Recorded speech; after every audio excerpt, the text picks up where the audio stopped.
gente chegou aqui na Taíba, já estamos no Mirante. Tô aqui com a Paloma, o Matheus e o Irving. Mirante. E esse é o visual.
Nós viemos aqui no Saravah, que fica com uma localização assim, essa vista incrível, e é super fofo o restaurante, então vou mostrar um pouquinho pra vocês também.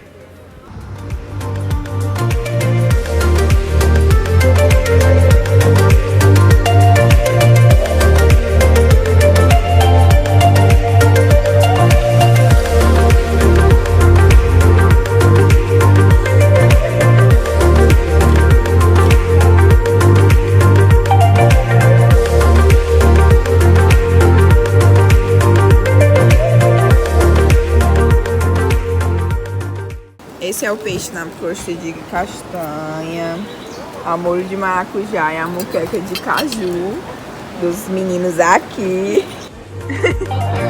Pode, vai.